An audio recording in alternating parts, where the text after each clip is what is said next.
President Trump's legal team starts the fight in Wisconsin today, claiming the abuse of more than 200,000 absentee ballots. Plus, what's the latest with Georgia's recount? Real America's Voice's Heather Mullins brings us a live report. And later, Alan Dershowitz joins us live to talk about the future of the Trump campaign lawsuits and their odds of making it to the U.S. Supreme Court.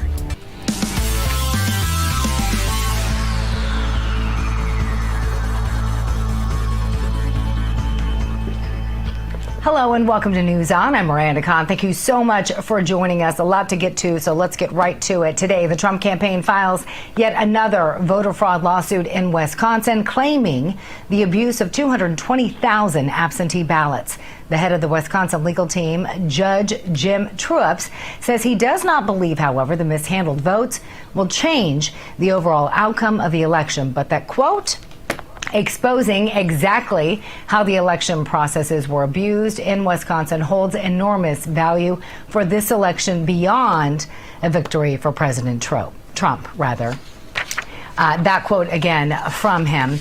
Also, continuing with this story, if we could, Lily, that is that we are going to continue, thank you, the lawsuit, of course, coming after Wisconsin's Governor Tony Evers officially accepted Biden's victory. In other news, former Vice President Joe Biden is considering former Chicago Mayor Rahm Emanuel to serve as his transportation secretary. He is a well-known and somewhat divisive figure within the Democratic Party, depending on who you speak to. Progressive leaders, including Representative Alexandria Ocasio-Cortez, have been especially vocal in criticizing the prospect of Emanuel, of course, joining the cabinet. And Emanuel, as you may recall, is a former three-term congressman. He served as Barack Obama's first White House chief of staff. Biden's selection of his nominee to lead the Transportation Department, however, is not imminent, and Emanuel is along multiple candidates in the running for this particular cabinet position. So, with unemployment high and the pandemic threatening yet another economic slump, Biden is assembling a team of liberal advisors who have long focused on the nation's workers and government efforts when it comes to addressing economic inequality. His counsel, some familiar faces you may see there, Janet Yellen, who served as chair of the Federal Reserve. That was from 2014 to 2018. Cecilia Rouse as chair of economic advisors, Heather Boushey and Jared Bernstein. All are outspoken supporters of more government stimulus spending to boost the growth. The governor of Ohio facing some serious backlash in his state following his decisions during the COVID-19 pandemic. A group of state representatives filed a total of 12 articles of impeachment against Governor Mike DeWine. The representatives argue that the governor, seen there, has abused his power during the COVID pandemic and cites his veto of Senate Bill 55, along with the threatened vetoes against other General Assembly legislation, including Senate Bill 311, which aims to severely limit the powers of the governor during the pandemic. And as some state leaders force shutdowns because of COVID, a new report from the Government Accountability Office finds that millions, perhaps even you, millions of unemployed Americans may not be receiving the full amount that they were actually owed. Yeah. This conclusion is based on weekly reports from the Department of Labor. According to the GAO, it found that some recipients are being shortchanged under what is known as the Temporary Pandemic Unemployment Assistance Program. You may have heard us refer to that here on this program. Now, Congress created that program last spring, you may recall. It provides jobless benefits to so-called gig workers, independent contractors, and other self-employed workers who were hit extremely hard by the pandemic. The majority of states have been paying those claims with minimum benefit. But according to the GAO, those benefits should be recalculated based on actual earnings. We'll continue to follow that. Meanwhile, the world inching just a little closer to, actually really closer, to a COVID-19 vaccine before the end of this year. So BioNTech and Pfizer submitted an application to the European Medicines Agency to get authorization for their COVID-19 vaccine. So here's what happens next. If the European agency concludes that the benefits of the vaccine far outweigh the risk, it will then recommend granting what is known as a conditional marketing authorization. That then could enable the use of the vaccine in Europe before the end of 2020.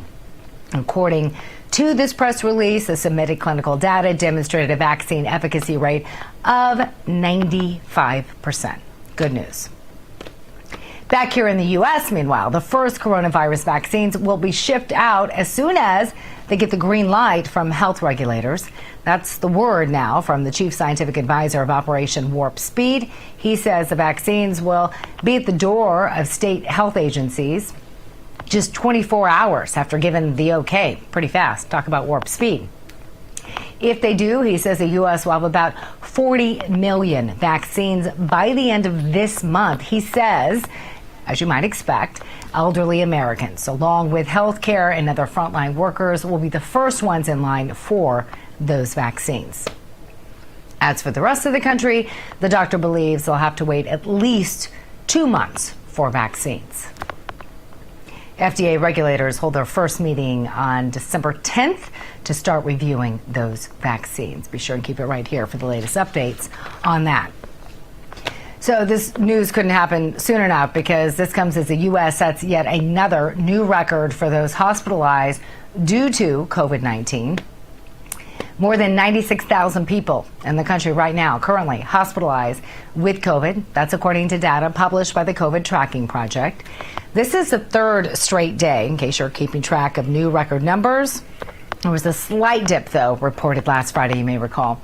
The states with the most people currently hospitalized with COVID-19 are Texas, California, Illinois, Ohio, and Pennsylvania.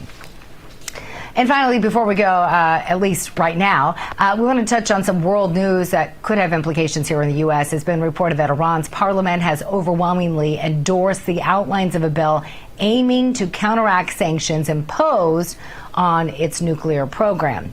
We're going to have more details about that particular bill coming up after the break. We're also going to be joined by our very own Heather Mullins, who is going to give us the very latest. She's been on the ground in Georgia, keeping us up to the minute, information when it comes to the recount efforts there.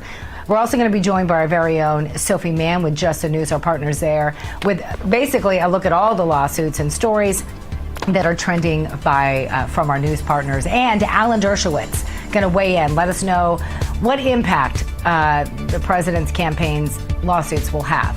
That's coming up. We'll be right back.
And welcome back to News On. Georgia's presidential recount entered its final 2 days beginning today, and most metro Atlanta counties will have plenty of work to do. According to the Secretary of State's office, 43 of Georgia's 159 counties had finished their work by yesterday afternoon. The biggest metro area counties were not among them, though.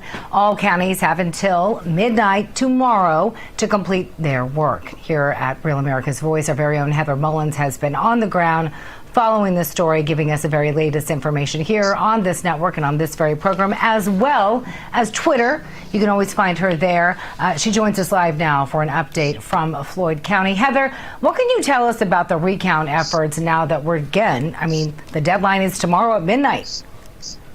Yeah, so this recount is a little different because it's just rescanning. It's not a hand count, so it's a little quicker than the original hand recount that we saw before. But I'm here in Floyd County, which this is the county that the hand count found 2,700 votes that weren't counted. And then when they did some additional rescanning, that number jumped to over 3,000 votes that were not counted. So it'll be interesting to see what this rescan, what numbers it produces. Now, this is the county where Chief Elections Clerk Robert Grady was fired. The Secretary of State called out for him to be fired after the uncounted votes were discovered. But also working with him that night was a man named Eric Thompson, who we said on the network before was found to have previously worked as a photographer for Senator Kamala Harris. Now, somehow he subsequently got a job working for Dominion as the rep and technician for this county. So he was physically handling ballots and scanning them in after he was seen on his social media pages bashing the president several times, calling him a white supremacist. He is not here today, but I did ask election board member Melanie Conrad what his role was. She said that he never worked for the county, that he only worked for Dominion. He's not here today. She didn't say whether or not he would be coming back to the county for the Senate runoff races or playing any sort of role. But when I asked if the board knew he had worked for Kamala Harris, they said that they could not comment. So I'm here just trying to get some answers, trying to figure out what's going on, but I can only ask questions, and if they choose not to answer, that's their prerogative. That is.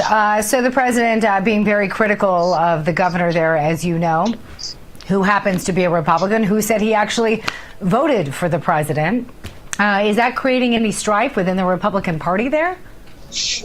Well, there's certainly some tension between self-proclaimed Republicans here, right? The Secretary of State, he's a Republican, but you have the two senators here, Senators David Perdue and Kelly Loeffler, have called for him to resign after all this happened. So there's a lot of questions. I feel like people aren't being given enough clarity or answers, and that's what's causing this, because you do have Republicans in high places that are sort of the ones that all of this is falling upon. And so without them giving clear explanations as to what is happening here in Georgia, a lot of other Republicans are dissatisfied. Now, we heard a little rumor, and since you've been on the ground there, just curious, we heard a rumor that possibly another lawsuit could be filed in that state. What are you hearing? A lawsuit filed yesterday that there were two claims, I believe. One is that there were like 20,000 absentee votes, I guess, that were questionable or something like that. I'm actually meeting with the attorney that filed that lawsuit just after this hit, so I'll know more information, but I'd be happy to come back on later in the week and discuss it. So there are lawsuits being filed, and not just by the Trump campaign, but by attorneys. Right, you mentioned that yesterday. Yeah, correct. You mentioned that yesterday. We only have a few seconds remaining, but ultimately what I'm hearing from multiple sources is that they don't anticipate, regardless of what happens, that this will change the outcome of the election. Well, I don't think anything different. I guess it depends on who you ask, right? Everyone has what they hope will happen, but these are lawsuits. We have a process, and we have judges, and ultimately our legal process will determine whether or not this is going to affect the outcome of the election. Yeah, and we're going to talk with Alan Dershowitz a little bit later to see what he thinks and whether or not any of these cases will end up heading to the Supreme Court. And I will mention, too, though, that the Senate Oversight Committee here in Georgia is actually probing into this county in particular and calling people as witnesses to testify as to what happened here in Floyd County. All right. Always keeping us up to date. Heather Mullins, thank you so much. Appreciate it. Thank you. For more on the state of Georgia and various other stories that are trending from our news partners at Just the News, we now want to welcome in Sophie Mann. She joins us live in our Washington, D.C. bureau. Sophie, Just the News published a story saying that one of the Democratic Senate candidates in Georgia, again, under a state investigation for allegedly sending ballot applications to non-residents. What can you tell us about this? Hi, Miranda. That's exactly right. Raphael Warnock, who, as we know, is contending for Kelly Loeffler's seat in the runoff election in Georgia, has now been implicated alongside Stacey Abrams' company, the New Georgia Project, which was a voter outreach company established several years ago that until just February, Raphael Warnock was the CEO of. So now, of course, he is a reverend and running for the Senate, but prior to that, he was a part of this project that is now part of a probe being run by Brad Raffensperger, the Secretary of State of Georgia, about election fraudulent election activity. What this specific company is accused of doing is sending ballot applications to non-Georgian residents. So sending them to not just people who have addresses in Georgia, perhaps, who are not actually citizens of Georgia, but people outside of the state borders of Georgia. So people in New York, people in New Jersey, people all along the coast, in an effort to get them to vote in the Georgia election, presumably for the Democratic candidate, though the organization is nominally nonpartisan. So this organization is now under investigation. Stacey Abrams is sort of implicated as well, as is Raphael Warnock. They've both dismissed similar charges in the past because this is actually not the first time that this organization has been accused of being responsible for practices that are actually federally illegal. In terms of their voter outreach programming. So we'll see how that impacts the Warnock campaign, if he has anything to say about it. Yeah, and that's something that, they've continued to say that, again, reminding our viewers, of course, it's illegal to vote in that state if you do not actually live in that state. A lot of focus now, not just, again, on Trump's campaign's, lawsuits, but also when it comes to these Senate runoffs are going to take place in January, because as we've mentioned time and time again, this could completely change the dynamic of the Senate and which party is in control of that. Also in election news, Just News reported on that hearing. We brought it to you live here yesterday in Arizona. Poll watchers told the Trump legal team about their concerns about what they witnessed there on election night. Can you give us just kind of a recap on those allegations? And we've also heard a rumor, again, just a rumor, that Trump's legal team may be headed to Michigan today. Go ahead. Yes, so of course you're right. Rudy Giuliani and Jenna Ellis and several other senior members of the Trump legal team were in Phoenix, Arizona yesterday, presenting not quite at a hearing, but sort of a public evidentiary meeting where they brought out several compelling witnesses to give testimony about data corruption, about how easily these Dominion voting systems machines, as we've talked about so many times since November 3rd, can be hacked, how your votes may not be safe with them. And then, of course, they brought out eyewitness testimonials to discuss poll watchers' experience on the ground on election day, not just in Arizona, Maricopa County, which we know is controversial, but in other areas of the country as well, who gave these really rousing, emotional testimonies about their experiences on election day, not seeing, no one story tells it all, but of course these are all datums that add up to a larger picture. And so a lot of these witnesses, what they said was just the systems that are in place to safeguard these elections that they have volunteered or been hired to execute were just not enforced on that day. And, there have been 100 stories of, specifically there was this one woman yesterday speaking to the fact that she had alerted every superior with whom she came into contact on the 3rd. And we'll continue to keep tabs on that. Sophie Mann, sorry to interrupt, but we are going to have to leave it there. But I do appreciate all that information. Coming up next, we'll be joined by attorney and legal scholar Alan Dershowitz, who will give us more insight on the Trump campaign's lawsuit in Wisconsin. Stick around. You don't want to miss it.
And welcome back to Just the News. I'm Miranda Kahn. We now want to head out to Washington, D.C., where our very own Carrie Sheffield with Just the News joins us now for the very latest. Carrie? Hey there. Yes, want to let you know about an important headline on our website on justthenews.com looking at the state of Georgia. The Georgia Secretary of State is probing whether one of the Democrats in the Senate runoff there, Mr. Warnock, led a voter registration group that was engaging in alleged fraud. The allegation and the Secretary of State is looking at whether this group that Mr. Warnock led from 2017 to 2020 engaged in, for example, sending voter registration rolls to New York, and it would be illegal to send a Georgia registration to the state of New York. The allegation is that Raphael Warnock, who is one of the Democratic candidates, under his watch, the organization was engaging in practices that are illegal. Now, what's interesting is the Secretary of State of Georgia has come under fire by Republicans for saying that he did not do enough to look into allegations of voter fraud in the presidential election. So now you have him responding and saying he's going to look into this organization. This group is it was founded by Stacey Abrams, who had a failed governor candidacy against Brian Kemp, who is the incumbent governor currently. Of course, we're going to keep you posted on this investigation and what is found in the state of Georgia. This could possibly, in fact, impact the January 5th runoff with Raphael Warnock, who is running in a tight race. Of course, we're going to keep you posted at justthenews.com. Here now to give us more legal insight again to all of these lawsuits, in particular the one that's taking place today in Wisconsin, is author, attorney, and legal scholar Alan Dershowitz. Alan, good to see you. It's been a while.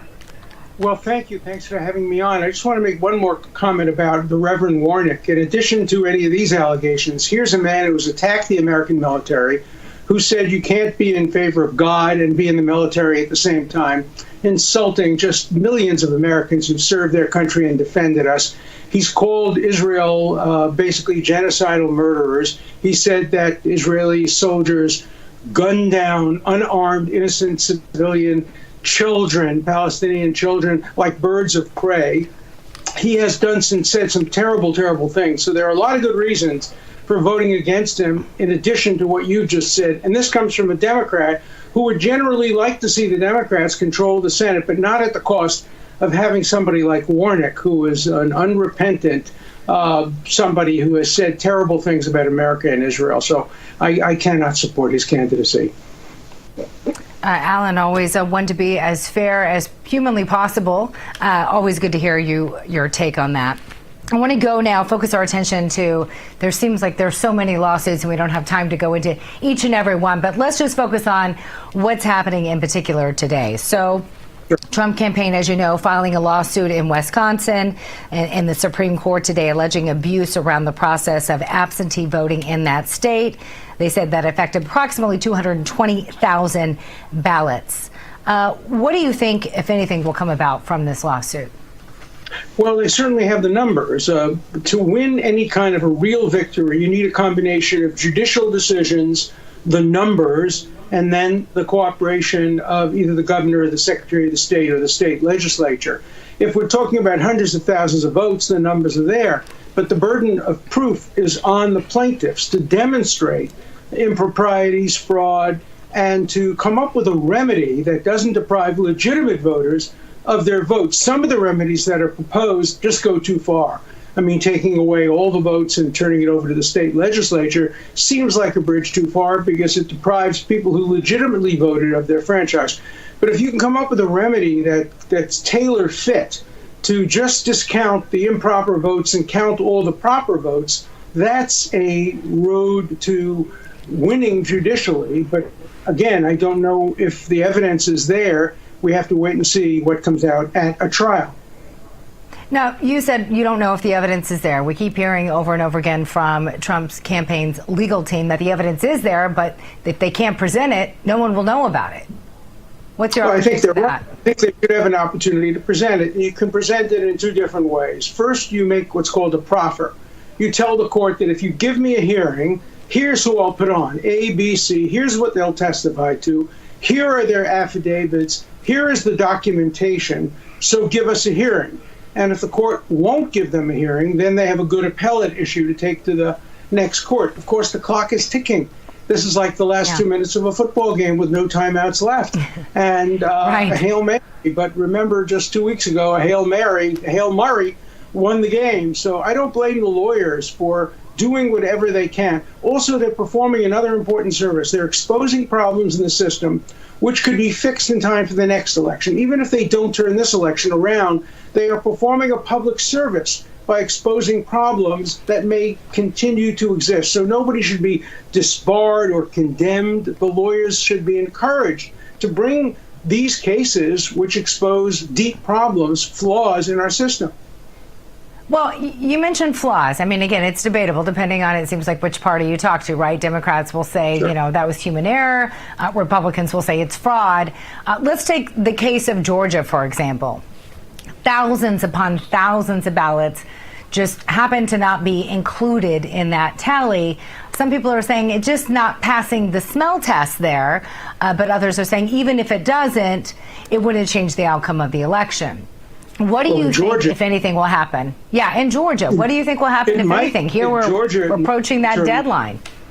Yeah, but it might determine the outcome of the election, because Georgia, we're talking about a relatively small margin of victory for Biden over Trump. So if they can demonstrate that 20,000 or 30,000 votes were improperly allocated to Biden instead of to Trump, that's a potentially winning issue. Do they have the evidence? I don't know.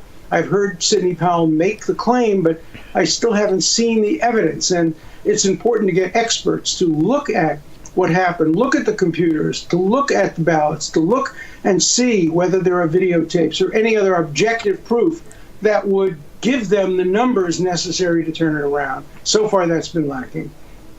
Well, even the president, as you know, in an interview over the weekend, exclusive interview with Fox, said that, even he seemed uncertain if any of these cases would wind up on the Supreme Court doors. What's your thought on that? I mean, you're a legal scholar. You better than anybody would be able to claim the odds on that. Well, I think the Pennsylvania cases could easily end up in the Supreme Court, because Justice Alito has already issued a ruling saying that the votes that came in after the end of Election Day have to be totally segregated. That is a potentially winning issue. The equal protection issue, that different counties had different ways of allowing the curing of ballots, that's a serious issue. The question in Pennsylvania is the numbers. He seems to be ahead, Biden, by 80 or so thousand votes, and the numbers of challenge ballots don't seem to reach that number. So the first question from the justices will be, is this a real case or is it just theoretical? If we rule in your favor, does it turn around Pennsylvania, or does it just narrow the margin of victory? So it'll be all about the numbers in the Supreme Court. But again, do you think it's going to happen? You mentioned it. Clock is ticking here.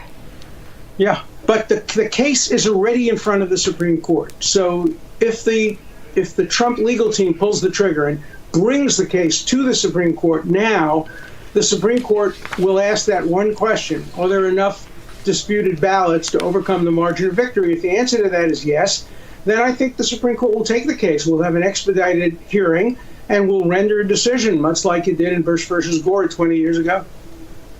Real quickly, you've been criticized before for sticking up for the president, if you will. I'm just curious, is there a reason why you're not a part of his legal team? Well, I'm not really an expert in election law, and, I did my part. I defended the president on the floor of the Senate. I haven't been asked to be part of the team. It's not within my area of real expertise. There are real experts who spend all their time on election law, and I'm happy just to be a commentator. I call it as I see it. I don't ever give legal analysis based on wishful thinking or who I voted for or who I voted against. Yeah. I call it straight down the middle, and I think that's an important role for me to continue to play. It's a very important role, and we appreciate it right here. Thank you so much, Alan Dershowitz. Good to see you again. Thank you. Still to come here on News On, we're going to share the most important voice of the day, and that is your voice. We asked you that very question, whether or not you think any of these cases will wind up on the Supreme Court. You just heard Alan talk about Pennsylvania.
Time now to send it over to Weather Nation's Chelsea Ambrose and Patrick Crawford for a look at today's nationwide forecast.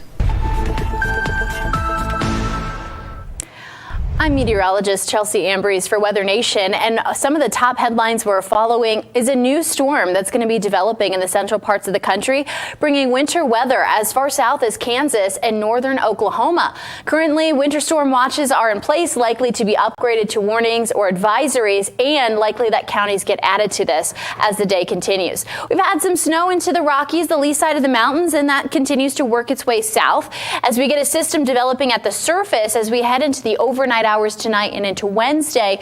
This is what's going to bring in the moisture for widespread rain on the warm side of things down south. And then once that colder air builds in, it's going to support some widespread snow into Kansas, the panhandles of Texas and Oklahoma, and into northern Oklahoma throughout the day on Wednesday into the overnight hours on Thursday. And we could even see some of that lingering into Thursday. Kansas City, St. Joe, we might see a wintry mix, maybe not a ton of accumulation as temperatures are still going to be a little bit above that freezing mark, at least forecasted wise. So we could add 2 to 3 inches into areas of the mountains, and then down south is where we could see some of those higher higher totals, even outside of the high elevations. With that, on the southern side, there is a severe weather element from Houston to Beaumont, and these are going to be isolated storms that will be working their way along the coast throughout the morning and afternoon on Wednesday before all is said and done. But Patrick, that's just one of the headlines we're following. Yeah, that's right, Chelsea. We've got that storm system that's going to continue to impact the northeastern part of the country, especially that lake effect snow chance really going to be picking up. We've got some of those heavier dark blue bands there over Lake Erie, Lake Ontario. So we are going to continue to see that threat of lake effect snow building across northeastern Ohio, northwest Pennsylvania, even western New York throughout the day today. Ohio has seen some heavy snow ranging from almost 5 to 8 inches through this morning, and there's still ongoing winter weather alerts. Now, a lot of these will start to expire as we move throughout the afternoon and evening hours from west to east, just following along with this system and with this energy that's going to be pushing up into areas of New York and Vermont and New Hampshire as we approach that Wednesday morning time frame. Could have some snow showers into cities like Syracuse, New York, over into Burlington, Vermont by Wednesday afternoon. We could see some snow showers moving in, and then eventually the snow starts to clear out as we approach that Wednesday night, Thursday morning time frame. So what we're looking at here is the forecast for snow. This is going to be the additional snow on top of what's already fallen in a lot of these areas. And I mentioned the state of Ohio has already seen anywhere from 5 to over 8 inches of snow. Well, we could still see up to another 3 inches, maybe 4 to 5 on top of what's already fallen. So that's where the double-digit snow over a foot could be still possible for storm totals into these areas of Ohio as well as into western Pennsylvania. Detroit, Michigan also seeing those snow chances today. Don't go anywhere. We'll have more weather information today. It's even chilly here in Florida, believe it or not. Of course, that will probably only last a day or two. We now want to go on a serious note back to some world news that we touched on earlier. And it's being reported that Iran's parliament has overwhelmingly endorsed the outlines of a bill aiming to counteract sanctions that were imposed on its nuclear program. Here are some of the details of what we know right now. The bill includes a boost on the uranium enrichment program. That plan would require the Atomic Energy Organization of Iran to produce at least 120 kilograms of 20% enriched uranium annually. It also would require it to store it inside the country within 2 months after the adoption of the law. 251 out of the 260 Iranian lawmakers voted yes to the outlines of the draft bill. Once approved, and if approved, Iran could also disregard other restraints put on its nuclear program by an accord reached with foreign powers. This was back in 2015, which requires foreign inspectors at its nuclear facilities. The draft bill was proposed in the wake of the assassination of a top Iranian nuclear scientist. That happened last Friday. Still to come here, we're going to share the most important, easy for me to say, voice of the day, and that, of course, is your voice. We asked you to weigh in on what you think about some of these legal battles that are being presented by Trump's legal team and their chances of ever ending up at the Supreme Court. We got a number of responses. We're going to get to some of them coming up right after the break. We'll be right back.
Welcome back. It's time now to share the most important voice on this network that you will ever hear, and that is your voice.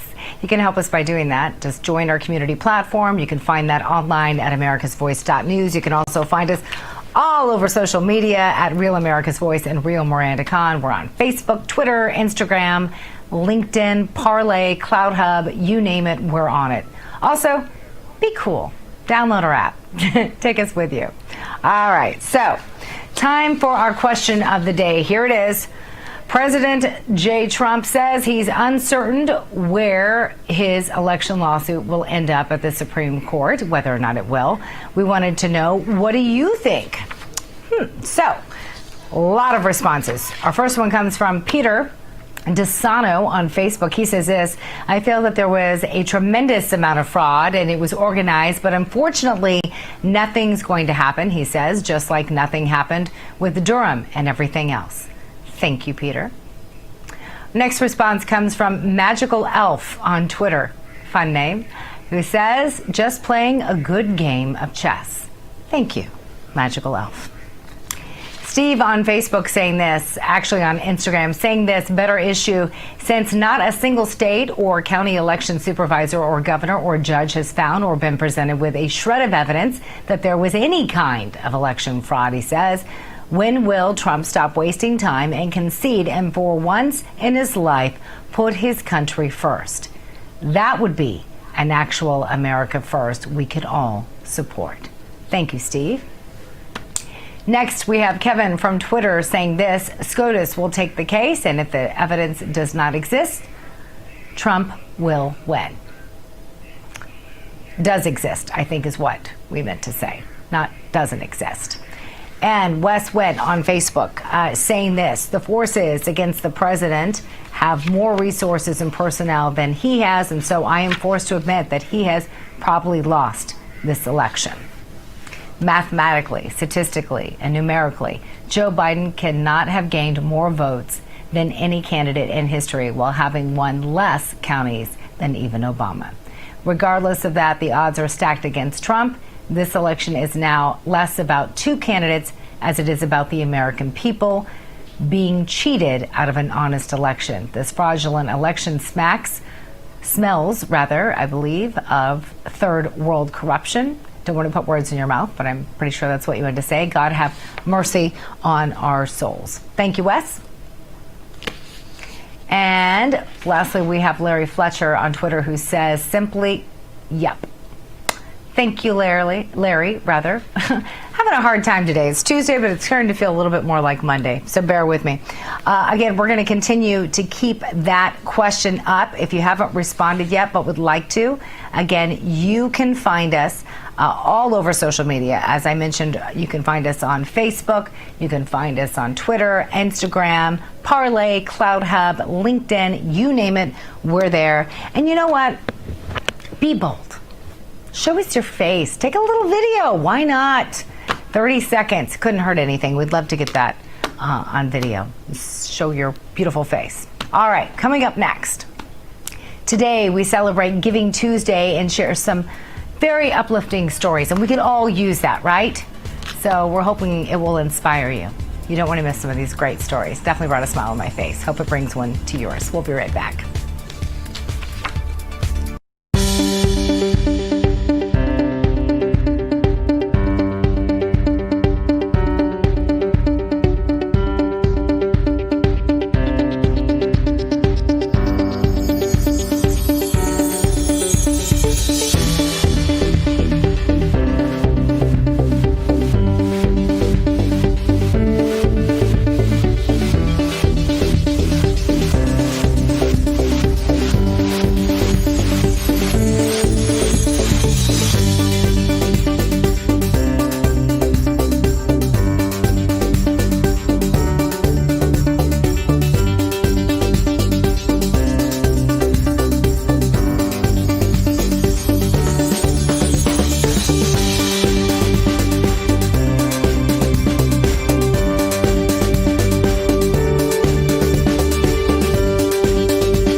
Time to lighten the mood a little bit and honor a civil rights icon. December 1st marks Rosa Parks Day. 65 years ago on this day, back in 1955, Rosa Parks was sitting in the colored section, as it was called, of a bus in Montgomery, Alabama, on her way home from work.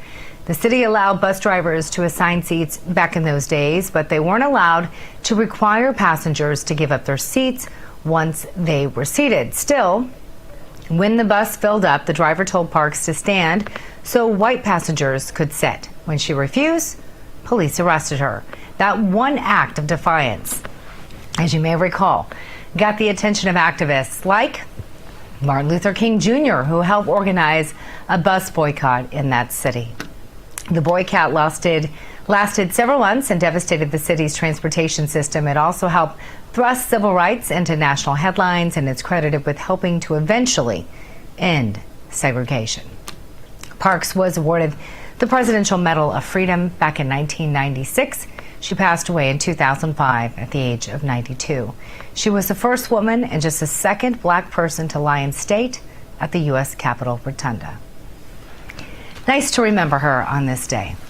So, 'tis the season to give, right? So with that being said, today we celebrate Giving Tuesday. Love this day. So this day refers, obviously, to the Tuesday after Thanksgiving. It is touted as a global generosity movement. Some ways that you can give include donating to a non-for-profit organization that is near and dear to you. A lot of them could really use the help. Maybe you could just offer some help to your neighbor, or simply post a message of hope. And the saying goes, no one has ever become poor by giving. I love that.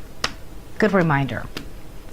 Next, we have some more uplifting stories to help kick off this Giving Tuesday. So since the holiday season is finally here, not only do we get to see fun Christmas decor, but we get to capture the joy, the pure joy of the holiday season with the gift of giving. So a couple in Chicago, you're going to love this, decorated their house with 75,000 lights. Santa and his reindeer have a prominent place on the lawn, and toy soldiers line and just complete the driveway. Awesome. The holiday light display took about 3 months to complete. That is a lot of patience. This home is now a designated drop-off point for the U.S. Marine Corps Toys for Tots. Love that. The couple says that they are happy to give back to children and support the Marine Corps. Now, everyone is stopping by to experience the magic. In this story, oh, I love this story. Okay. What would you do with your wedding deposit? Let's just say if it got canceled, other than maybe cry. Well, this couple had definitely the right idea. Check it out. Newlyweds from Illinois used the money saved up for the reception to feed the needy for Thanksgiving. Yep. They canceled the original plans, of course, due to COVID-19. That happened to a lot of couples. And instead, they bought 200 Thanksgiving dinners for clients. And, you know, people really need this. When you see lines upon lines upon lines of people, you know, going to these food banks. I love seeing this. So this is a non-for-profit health provider for people with mental illnesses and substance abuse issues. The meals, of course, included all the fixings, turkey, vegetables, you name it, mashed potatoes. The couple say they are happy they could help their clients. Love that. Way cooler. See? All right, this kid is setting a great example for all of us. A 7-year-old boy in Houston uses his birthday money to help the homeless. He did that for Thanksgiving. His birthday party was canceled due to the pandemic. Despite that, he says that his grandma and everybody gave him money for his birthday, and, well, he didn't know how to use it. He decided, well, why not help the homeless and create what he calls blessing bags, and you can see them right there. They contained everything from face mask, hand sanitizer, bar soaps, water, a snack, and a note that read, "You matter, God bless." These are just some powerful words from the heart of a child during a pandemic year that, frankly, we could all learn from. Love seeing that. All right, real quickly, hair today, gone tomorrow. Fellas, if you're looking to, get a clean cut, you should try doing that. And you can go to McDonald's, and guess what? They'll give you a free McRib. You know we couldn't end this show without giving you a freebie story. And that will do it for this edition of News On. Thank you so much for joining us. We'll see you back here tomorrow, noon Eastern.